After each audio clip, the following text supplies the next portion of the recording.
గౌరవించినారు. అందరినీ గౌరవించుకోవడం నా బాధ్యత కాదా? నేనంటాను అందరూ నాకు కావాలి, అందరూ కార్యకర్తలకు చేయాలి, అందరూ ఎవరైతే నాయకులు ఉన్నారో అందరికీ తగిన గౌరవం రావాలా అంటా నేను.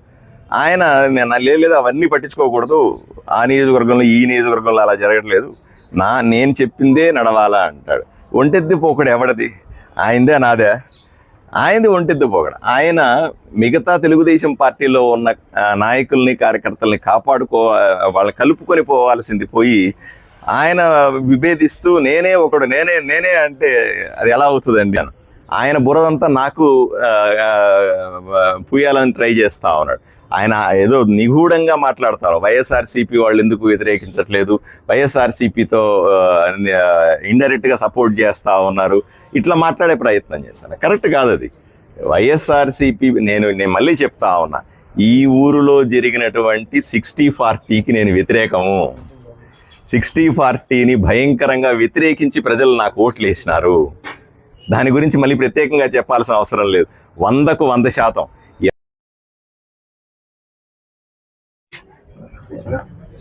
పెద్దలు గౌరవనీయులు శ్రీ మీనాక్షి నాయుడు గారు చేసిన కొన్ని కామెంట్ల మీద మీరు నన్ను ఎక్స్ప్లెనేషన్ అడుగుతా ఉన్నారు. ఈరోజు ఆదోనిలో కూటమి ప్రభుత్వం గెలిచింది. నా తెలుగుదేశం, నా జనసేన, నా భారతీయ జనతా పార్టీ నాయకులందరూ కలిసి ఏకతాటి మీదకు వచ్చి కార్యకర్తలందరూ కూడా అందరూ కలిసి పనిచేస్తేనే వైఎస్ఆర్సీపీ పార్టీ మీద మేము బ్రహ్మాండమైనటువంటి మెజారిటీతో గెలిచినాం. దాంట్లో ఏం అనుమానం లేదు. అది ఎప్పటికీ కూడా మేము దాన్ని కంటిన్యూ చేస్తాం. ఈ విజయం కొనసాగుతుంది. రెండో విషయం, అబద్ధాలు చెప్పినారని ఆయన చెప్తా ఉన్నాడట. అబద్ధాలు చెప్పాల్సిన అవసరం నాకేముంటుంది? ఏదైతే ఆన్ రికార్డు ఉంటుందో దాన్నే మాట్లాడతాను. ఆన్ రికార్డుగా ఆయనకు కూడా నేను కలిసి ఎక్స్ప్లెయిన్ చేస్తాను, ఏది నిజం ఏది కాదు అని ఎక్స్ప్లెయిన్ చేస్తాను. అంతే తప్ప ఆయన్ని మనం ఇంకా అబద్ధాలు చెప్పాల్సిన అవసరం నాకు ఎందుకు ఉంటుంది? నేను ఎమ్మెల్యేని, నేను మాట్లాడే ప్రతి ఒక్క మాట కూడా రికార్డ్ అవుతుంది. సో ఆన్ రికార్డే మాట్లాడతాను. ఆఫ్ ది రికార్డ్ ఒకటి మాట్లాడడం అట్లాంటివి ఏమి ఉండదు. సార్, అసెంబ్లీ 0 అవర్లో 80 కోట్లని, ఎస్ఎస్ ట్యాంక్ పై 80 కోట్లని చెప్పారని, ఇక్కడ 39 కోట్లని చెప్పారని చెప్పేసి ఆయన. నేను ఏ విధంగా 80 కోట్లు అన్నానో, ఏ విధంగా 37 కోట్లు అన్నానో డాక్యుమెంట్ ప్రకారంగానే మాట్లాడినాను. దాన్ని నేను ఆయనకు కూడా ఎక్స్ప్లెయిన్ చేస్తాను. బహుశా ఏదైనా కన్ఫ్యూజన్ ఉంటుందేమో ఆయనకి నేను మాట్లాడిన దాని మీద. ఏదైనా క్లారిఫికేషన్ ఉంటే నన్ను అడిగి ఉండొచ్చు. నేను ఎక్స్ప్లెయిన్ చేయాల్సిన బాధ్యత కూడా నాకు ఉంటుంది. తప్పనిసరిగా ఆయన్ని కలిసి ఏ ప్రకారంగా మాట్లాడినానని ఎక్స్ప్లెయిన్ చేస్తాను. ఇబ్బంది లేకుండా చూసుకుంటాం. గెలిచాక ఒంటెద్దు పోగొట్టుతో మీరు వ్యవహరిస్తున్నారని, తెదేపా కార్యకర్తల బాగోగులు అసలు పట్టించుకోవడం లేదని చెప్పేసి ఆయన వ్యాఖ్యానించారు. ఒకటి, ఇప్పుడు ఒంటెద్దు పోకడలు అన్నవి లేవు, సమస్య లేదు. రెండవది, తెలుగుదేశం పార్టీ కార్యకర్తలని కాపాడుకోవడం నా బాధ్యత. తెలుగుదేశం పార్టీ మా కూటమికి సంబంధించినటువంటి ప్రతి ఒక్క కార్యకర్తని చక్కగా చూసుకోవడం అనేది నా బాధ్యత.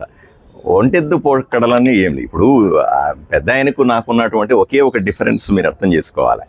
ఇప్పుడు ఇంతకుముందు కూడా కూటమికి సంబంధించిన మీటింగ్ పెట్టినప్పుడు మీరంతా వచ్చినప్పుడు మేమంతా కలిసి కొన్ని ఏదైతే ప్రభుత్వం దగ్గర నుంచి రావాల్సిన లబ్ధి ఉందో దాన్ని ఏ విధంగా మనం కార్యకర్తలకు అందించాలా అనే విషయాన్ని చర్చించినాం. ఆ ప్రకారంగానే చేస్తున్నాం. ఇప్పుడు విడుదల చేసిన లిస్టులు ఒకసారి క్రాస్ చెక్ చేసుకోండి. ఒకటే డిఫరెన్స్ ఆయనకు నాకు అంటే, ఆయన ఇప్పుడు మీ అందరికీ తెలుసు, తెలుగుదేశం పార్టీలో 5 వర్గాలు ఉన్నాయి. జనసేనలో, బీజేపీలో అటువంటి వర్గాలు ఏమీ లేవు. తెలుగుదేశం పార్టీలో 5 వర్గాలు కూడా దానికి 5 వర్గాలకు సంబంధించిన కార్యకర్తలందరూ కూడా నాకు రాత్రి పగలు పనిచేశారు. కష్టపడి నన్ను గెలిపించినటువంటి అన్ని వర్గాలు కావాలి, అందరు లీడర్లు కావాలి, జనసేన లీడర్స్ కావాలి, బీజేపీ కూడా కావాలి. అందరి పట్ల నేను గెలిచాను. అందరూ సహకరిస్తే, అందరూ నాకు సాయం చేస్తే గెలిచాను. మరి నేను ఎందుకు ఒక వర్గం వైపున వెళ్తాను? వర్గాలు కడుతుంది ఆయన, కానీ నేను కాదు కదా. ఒంటెద్దు పోకడ ఆయనది కదా, నాది కాదు కదా. నాది ఏ విధంగా ఉండద్దు పోకడా చెప్పాలి కదా. మరి అంటే గతంలో మీరు చెప్పినారు కదా సార్, ఎలక్షన్లో గెలిచిన తర్వాత నేను 10%, మీరు 90%, ఆదంలో అన్ని రాజకీయాలు నీటి నుండి నడిచారు. ఇప్పుడు అది జరుగుతుంది అంటున్నారా? అందుకు ఇప్పుడు చెప్తున్నాను, కూటమి ఇల్లు అది. ఆయన ఇల్లు సొంత ఇల్లు కాదు. నా ఉద్దేశం కూటమి ఇల్లు. కూటమి అంటే ఆయనతో పాటుగా మిగతా తెలుగుదేశం పార్టీలో ఉన్న నాయకులు, మిగతా జనసేన, భారతీయ జనతా పార్టీ నాయకులు.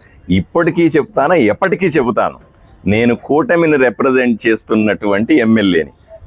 ఇప్పటికీ నేను 10% మాత్రమే నేను నా గురించి ఆలోచన చేస్తాను. 90% నా కోసం కష్టపడినటువంటి నా తెలుగుదేశం, నా జనసేన, నా భారతీయ జనతా పార్టీ కార్యకర్తల గురించి మాత్రమే ఆలోచన చేస్తాను. రెండో ఆలోచన లేదు.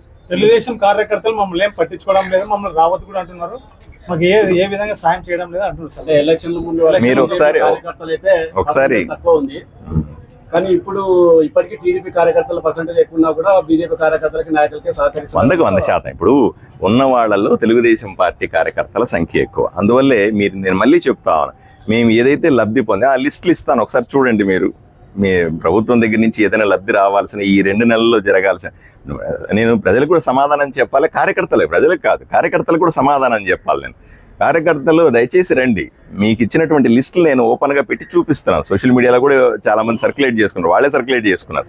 దాంట్లో తెలుగుదేశం పార్టీకి సంబంధించినటువంటి వాళ్ళు కూర్చొని సర్దుబాటు చేసుకోలేకపోవడం వల్లనే 2 నెలలు ఆలస్యమైంది తప్ప దీంట్లో నాకు సంబంధించిన పాత్ర. భారతీయ జనతా పార్టీలో సమస్య లేదు, జనసేన పార్టీలో కూడా సమస్య లేదు, తెలుగుదేశం పార్టీలో కూడా మిగతా వర్గాలతో ఎక్కడ వాళ్ళ సమస్య లేదు. కేవలం ఆయన ఒక్కడికి సంబంధించిన ఒంటెద్దు పోకడల వల్ల ఇంత ఆలస్యమైంది. ఎవరికైనా తెలుగుదేశం పార్టీ కార్యకర్తలకి 2 నెలలుగా ఏదైనా లబ్ధి చేరలేదు అంటే కేవలం ఆయన ఒంటెద్దు పోకడం వల్లే తప్ప, ఆయన అన్యాయం చేశాడు తెలుగుదేశం పార్టీ వాళ్ళకి తప్ప, మేము ఎప్పుడు ఓపెన్గానే ఉన్నాం, మేము ఎప్పుడు కూడా తెలుగుదేశం పార్టీ కార్యకర్తలు చూసుకుంటూనే ఉన్నాం. అంతెందుకు, నేను ఎమ్మెల్యే అయిన తర్వాత సంతకాలు పెట్టిన పేపర్లలో 70% సంతకాలు తెలుగుదేశం పార్టీ కార్యకర్తలు తీసుకొచ్చిన అర్జీల మీదనే పెట్టినాను. ఇది ఆన్ రికార్డు, నేను దీన్ని మార్చేది లేదు, దీన్ని అబద్ధాలు చెప్పాల్సిన కూడా ఏమీ లేదు. సార్ అఫీషియల్ అంటే ప్రభుత్వ కార్యక్రమాల్లో ఆయనకు ఇంటిమేషన్ లేకుండా కనీసం పిఏ ద్వారా మెసేజ్ పంపించుంటే మేము వచ్చేవాడిని అని చెప్పేసి ఆయన ఆవేదన వ్యక్తం చేశారు. అట్లా ఏదైనా కమ్యూనికేషన్ గ్యాప్ ఉంటే సరే. నార్మల్గా ఏంటంటే అప్పుడు కానీ ఇప్పుడు కానీ మేము వాళ్ళకి ఇంటిమేట్ చేస్తాం, ఒక మెసేజ్ రూపంలోనో వాట్సాప్ రూపంలో ఇంటిమేట్ చేస్తాం. ఆయన ఇంకా బాగా ఇంటిమేట్ చేయాలనే కోరిక ఉంటే తప్పనిసరిగా ఈ రోజు రేపటి నుంచే ఒక సపరేట్గా పిఏని పెట్టి ఆయనకి కానీ మిగతా లీడర్లకు కూడా ఇంటిమేట్ చేస్తాయి. ఎవరు నాకు కంప్లైంట్ ఇప్పటిదాకా చెప్పలేదు, ఇప్పుడు ఆయన చెబుతున్నాడు, ఆయన కోసం ప్రత్యేకంగా నేను ఇంటిమేషన్ వ్యవస్థను ఏర్పాటు చేస్తాను.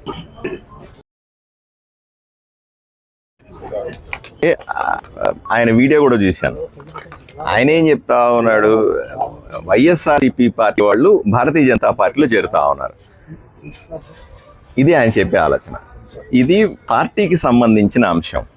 అయ్యా మీరు ఒకసారి అర్థం చేసుకోవాలి, గత ఎన్నికల్లో కూటమికి 53% ఓట్లు వచ్చినాయి, వైఎస్ఆర్సీపీకి 40% ఓట్లు వచ్చినాయి.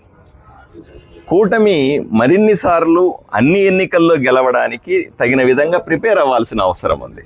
వైఎస్ఆర్సీపీ పార్టీలో ఉన్నటువంటి నాయకుల్ని, కార్యకర్తల్ని ఎవరైతే భారతీయ జనతా పార్టీ ఆలోచన విధానం నచ్చి మా దగ్గరికి వస్తున్నారో వాళ్ళని తీసుకునే హక్కు మాకుంది.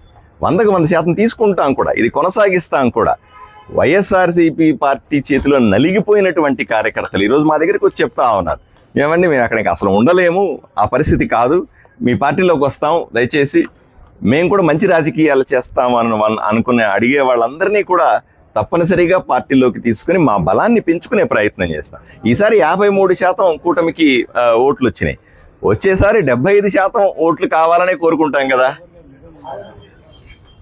ఆ విషయంలో మేము ఎక్కడ తగ్గే ప్రశ్న లేదు.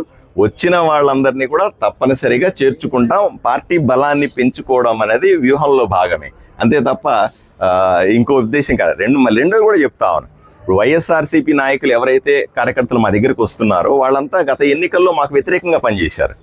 గత ఎన్నికల్లో మేము ఓడిపోవాలని ప్రయత్నం చేశారు. వాళ్ళందరికీ కూడా వచ్చినప్పుడు కూడా స్పష్టంగా చెప్తాను, మీరు వెంటనే మీకు ఎటువంటి ప్రభుత్వం దగ్గర నుంచి లబ్ధి కానీ మా వైపు నుంచి ఏమీ ఆశించకండి. మీరు నిజంగా నిజాయితీ పరులైతే ఒక 6 నెలలు, సంవత్సరం కష్టపడి పని చేయండి పార్టీ కోసం. తర్వాత మీ ఆలోచన విధానాన్ని చూసి, మీ నడవడికను చూసి మిమ్మల్ని ప్రోత్సహిస్తాము, అప్పుడు పదవులు ఇస్తాము అని చెప్తాము. సో పార్టీని పెంచుకోవాల్సిందే. మీరే చెప్తా ఉన్నారు భారతీయ జనతా పార్టీ బలం తక్కువగా ఉంది, మిగతా పార్టీల బలం ఎక్కువగా ఉందని. తప్పనిసరిగా మా పార్టీ బలాన్ని విశేషంగా పెంచుకుంటాం, దాంట్లో ఏమనుమానం లేదు. గత ఎన్నికల్లో వైసీపీ చేసిన అక్రమాల మీద చర్యలు తీసుకుంటామని ఎజెండాతోనే మీరు ఎన్నికల్లో వచ్చారు. గెలిచిన తర్వాత వైసీపీలో అక్రమాలు చేసిన వాళ్ళని మీరు వెంట పెట్టి తిరుగుతున్నారు. ప్రజలు వాళ్ళు వద్దనుకునే మీకు ఓటేశారు, మీరు మళ్ళీ వాళ్ళని వెనక చేసుకుని తిరిగితే ప్రజల్లో కూడా మీరు అటువంటి ఇప్పుడు నా దగ్గరికి ఎవరన్నా వస్తే నేను సూటిగా ప్రశ్నిస్తాను వాళ్ళని. వైఎస్ఆర్సీపీ లీడర్లు అయినా ఇంకో పార్టీ నుంచి న్యూట్రల్ నుంచి అయినా సరే, అయ్యా నీ మీద ఆరోపణలే, వాళ్ళంతా చెప్పేది ఒకటే, అయ్యా గత ఎమ్మెల్యే ఇంతకుముందు ఉన్నటువంటి ఎక్స్ఎమ్మెల్యే మా పేర్లు చెప్పి మమ్మల్ని ముందు పెట్టి మమ్మల్ని బూచిలుగా చూపించి దుర్మార్గ పనులు చేశాడు, వాటిని మేము కూడా తట్టుకోలేకపోతా ఉన్నాము, మేము కూడా అపనింద మోయాల్సి వచ్చింది, మీరు ఒకసారి మాకు అవకాశం ఇచ్చి చూడండి, మేము మంచి లీడర్గా ఎదగాలనే మాకు కూడా ఉండేది, కాబట్టి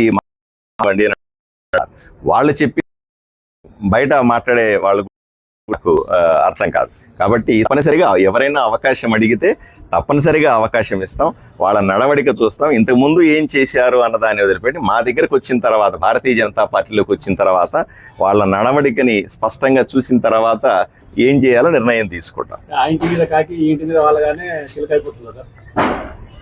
అక్కడ చిలకగా ఉండి దానికి నల్ల రంగు పూసి ఉన్నారనుకోండి కదా, అక్కడ చిలకేది, దానికి నల్ల రంగు పూసి కాకి కాకి అన్నారు అనుకోండి, ఆ కాకిగా చూపించి ఎవడన్నా దుర్మార్గాలు చేసి ఉన్నాడు అనుకోండి, ఇప్పుడు మేము దాన్ని శుభ్రంగా కడిగేసి చిలకలాగా చూపించామనుకోండి, అప్పుడు మీకు అభ్యంతరం ఉండదుగా.